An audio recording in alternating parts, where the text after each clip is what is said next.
Hola amigos de los canales, amigos de ASO Digital Content, Perlas Cristianas y Honor Ediciones. Hoy vamos a intentar hacer una reflexión que queremos que sea clara y acertada. Y es una cuestión que nos hemos preguntado en muchas ocasiones: ¿cómo puede ser que, siendo como es hoy en día, cómo se difunden las ideas y cómo se critica la situación que podemos vivir en un momento determinado, vemos cada vez más que hay menos acción en la calle y hay menos comentarios en los balcones y menos comentarios por parte de los ciudadanos cuando se reúnen? Y la mayor parte de la gente rehúye comentar con amigos posiciones críticas. Es de alguna forma como si el sistema de la información hubiera cubierto de una pátina de estupidez. Y no quiero llamar a la gente estúpida, ¿no? Yo soy el primero que me puedo poner en esa situación. Pero es algo crucial, porque de alguna forma lo que vemos es que la estupidez moderna, la que podemos considerar la inacción, no es un defecto natural, sino que viene sobrevenido. De alguna forma, el hecho es que las personas estamos permanentemente en redes sociales, escuchamos cientos de podcasts y de contenidos que nos hacen o nos dan información, pero no nos hacen reflexionar ni tomar actitudes. Algo que a mí me sorprende es la cantidad de vídeos y de podcasts emitidos desde mis canales y la baja incidencia en lo que sería el compartir, y la baja incidencia de la respuesta o los comentarios que las personas que lo reciben pueden realizar. Podría pensar de que todos los que lo reciben es evidentemente gente que piensa parecido. Pero esa no es la cuestión. La cuestión no está en que pensemos parecido o no, sino el cómo esa situación se extiende de tal forma que nos va adormilando. Nos va de alguna forma mitigando nuestro pensamiento crítico. Este elemento de la sobreabundancia de elementos informativos en redes sociales, TikTok, Twitter y YouTube, aunque en YouTube probablemente sea al menos la red social que menos influye, en la medida que los que estamos en ella casi todos tenemos contenidos o escuchamos contenidos de larga duración, contenidos que nos hacen reflexionar y pensar.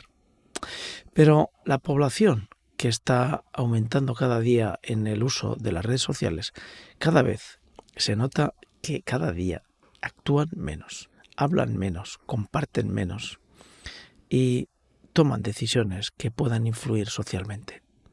Uno de los ejemplos más claros y más evidentes es la ausencia o la baja acción en las asociaciones.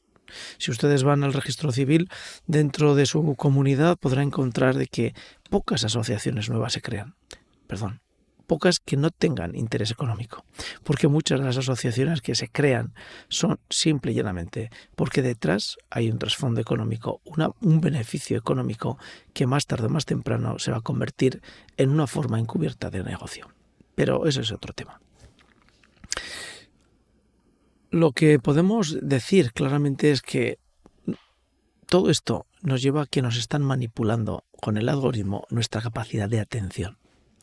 Sí, nosotros podemos creer que estamos muy bien informados porque estamos viendo contenidos con un montón de información. Pero ese montón de información no nos lleva a la reflexión, no nos lleva al detenimiento que nos puede ayudar, como cuando leemos un libro. Y tomar notas, reflexionarlas, comentarlas, participar a los demás de ellas, aunque sean ideas contrarias. ¿Cuándo fue la última vez que usted pudo hablar de un pensamiento contrario con su amigo? Y cuando esos argumentos tuvieron encaje dialectal, es decir, mantener un diálogo donde pudiéramos dar argumentos y contraargumentos, tomando una taza de café y pudiendo volver a casa en paz. Ustedes sabrán perfectamente que cuando los tiempos de el País Vasco, en el que ETA mataba un día sí y otro también, en el País Vasco no se hablaba de política. Eso nos llamaba la atención al resto de España. Pero hoy tenemos esa misma situación en el resto de España. Porque todos los que vivimos sabemos que hay temas en nuestros grupos de WhatsApp que no se pueden tocar. no se pueden dialogar, no se pueden argumentar, porque el que te oye ya está posicionado.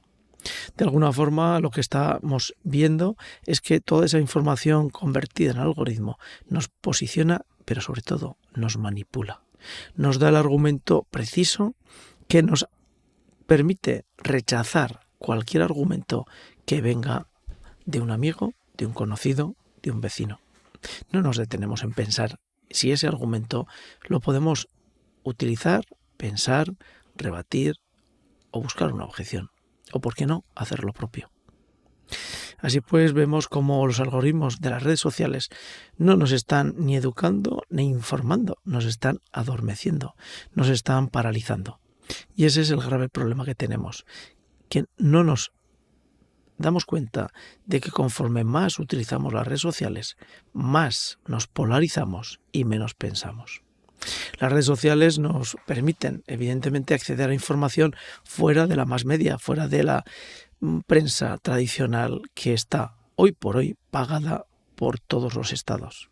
No crean que solamente ocurre que los grandes periódicos o medios de comunicación grandes estén pagados por el Estado, de tal forma que prácticamente la Radio y Televisión Española se ha convertido en un Pravda, o El País, donde resuenan las noticias que quiere el gobierno socialista, socialcomunista o social separatista, llámenlo como quieran. Ya sé que estos ya son términos políticos, pero la realidad es que ellos actúan manipulando esos medios por medio de la financiación. O dijéramos de otra forma, los medios se ponen a pensar como les gustaría al gobierno porque reciben económicamente cantidades sustanciosas que les permiten no ganar mucho dinero, simplemente evitar aún más la bancarrota, porque les recuerdo que el país casi debe 1.000 millones de euros y no está cerrado. ¿Por qué? Pues porque a usted y a mí los negocios se los cerraría cualquier banco, pero a un medio de comunicación proclive al gobierno socialista no le va a ocurrir eso. Pero continuemos con nuestro análisis sobre cómo podemos llegar a paralizar la capacidad crítica y la capacidad intelectual y nuestra inteligencia a la hora de ir desarrollando un pensamiento crítico. Pues muy sencillo, es que cada vez usted lea más cuestiones y más cuestiones donde simple y llanamente el algoritmo lo va a hacer todo por usted. Sí, el algoritmo se nutre fundamentalmente de lo que lee usted y lo que leen todos los que le acompañan en ese momento en una zona geográfica. El algoritmo no lee lo mismo en la India que en España que en Francia. Cada país, cada territorio, cada sociedad tiene comportamientos psicológicos distintos. Podríamos decir que el propio algoritmo sabe más de usted que usted mismo. Eso es lo que, sin duda alguna, nos agrada cuando encontramos en YouTube una solución a un problema que estábamos buscando y nos estamos preguntando si nos leen la conciencia. No, simple y llanamente es una cuestión de probabilidades. Usted ve una serie de cuestiones, una serie de actividades y el algoritmo va organizando qué posibles contenidos pueden ser interesantes o pueden ser objeto de necesidad para usted. Eso simple y llanamente nos lleva a que el algoritmo construye una realidad psicológica que nada tiene que ver con la realidad que usted y yo nos gustaría ver ni tener. Estamos pues en una situación en que cada vez más el algoritmo va construyendo una polarización, va haciendo que aparezcan tribus pequeñas, tribus que se asocian con otras tribus y que dentro de cada tribu existen unos criterios, unas opiniones, unos argumentos y sobre todo unos argumentos cerrados, donde es muy difícil dar objeción, porque la otra persona en ningún momento va a escuchar y va a comenzar a pensar si ese argumento que me das y que me ofreces puede ser de interés.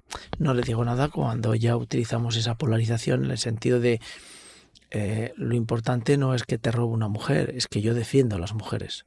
Bueno, está bien que defiendas a las mujeres, pero si te está robando una mujer, eso no está bien. O me están robando, pero como son de izquierdas, pues está bien que roben. Pues no, si son de izquierdas, la moral colectiva nos dice que el robo, el hurto, el quitar el bien ajeno es malo. Es malo no per se, sino porque construye una sociedad donde hay ausencia de orden, de ley y sobre todo de convivencia. Porque no se olviden que todas las leyes solamente tienen un fin, el que podamos convivir, el que podamos organizarnos socialmente de una forma inteligente e intelectualmente posible. La polarización, pues, es algo que no nutre más que a las clases dirigentes para poder manipularnos por grupos. Si usted y yo estamos dentro del grupito Tribu 1, el que quiera dirigirnos sabe que puede manipularnos con esa concepción. Les voy a poner un ejemplo y además voy a poner un ejemplo que es muy de derechas. Bueno, no es muy de derechas. Yo mismo he caído en la trampa. El tema del aborto. ¿Cuántos partidos existen en el que intentando coger el colectivo de personas pro vida, pues empiezan a mover la bandera pro vida, intentando atraerte? Pero simplemente es una cuestión de tiempo. Yo te atraigo y cuando alcance el poder, nada lo voy a cambiar. Allí tenemos, por ejemplo, el PP, que pudo gobernar a favor de los derechos pro vida y no movió un dedo, porque consideraba que la sociedad quería esa situación, o una parte de la sociedad. Y además, en la corriente mayoritaria de los países globalistas, el tema pro vida no vende. Porque la realidad es que tanto el hecho pro vida para los pequeños como para los mayores son cuestiones que nada interesan a los políticos que viven el hoy, el presente y el egoísmo más crucial. Pocos partidos políticos podemos decir que puedan exhibir la bandera de miro por ti y por tu futuro. Simple y llanamente gobiernan el hoy y el presente. Con lo cual para eso lo que quieren utilizar es tu tribu, tu pensamiento tribal. Y claro, si uno se mete en el pensamiento tribal, pues desde luego no va a ser muy intelectual, ni va a ser un erudito, ni va a ser una persona crítica con sus ideas y con las ideas de los demás. Porque no nos olvidemos que tenemos que ser tan críticos con los demás como somos críticos con nosotros mismos. Esa es una cuestión importante y que no podemos olvidar. Y por último o por penúltimo, ¿no? Todo el mundo queremos ser capaces de exhibir ante los demás que somos libres y que somos autónomos. Es decir, que mis opiniones no están adheridas ni compradas, sino que son fruto de mi capacidad intelectual o son fruto de mi libertad, porque yo he escogido esta idea o aquella otra. Si en algún momento alguien nos dijera que nos están manipulando, simplemente nos estarían haciendo ver que no somos libres y eso no nos gusta, porque en el foro interno todos, cada uno de nosotros, buscamos ser libres y creer que somos libres. ¿Y por qué no? Mostrar a los demás que yo soy libre y tú no. Tú actúas condicionado por un montón de temas económicos, sociales, de familia, ideológicos. Tú estás condicionado. Yo tomo decisiones por mi libertad. Esa es la gran dificultad y eso es lo que permanentemente el algoritmo, las redes sociales pretenden.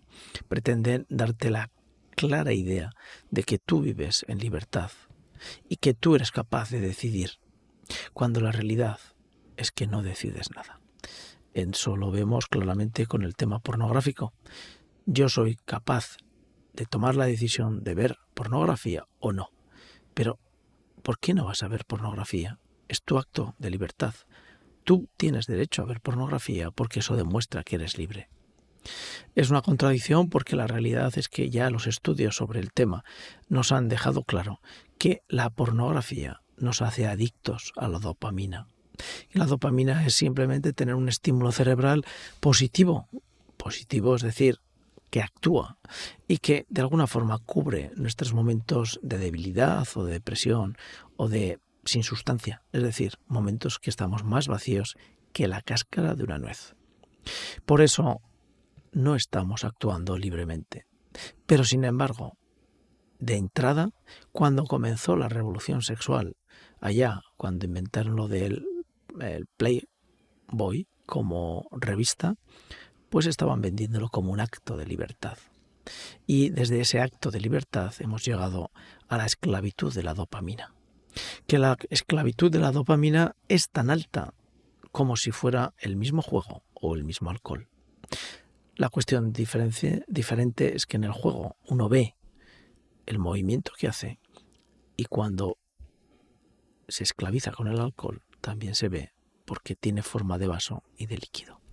En la dopamina con la pornografía no se ve nada, simplemente se observa, existe un proceso neuronal y cerebral, pero yo no veo nada.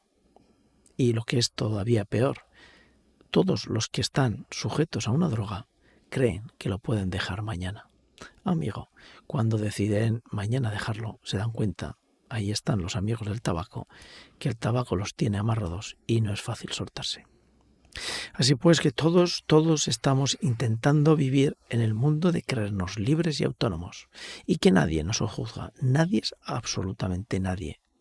Y ese es el fundamento principal de las redes sociales, manipularte, sujetarte, hacer crecer cada vez más tu estupidez y además de eso, hacerte creer que eres libre.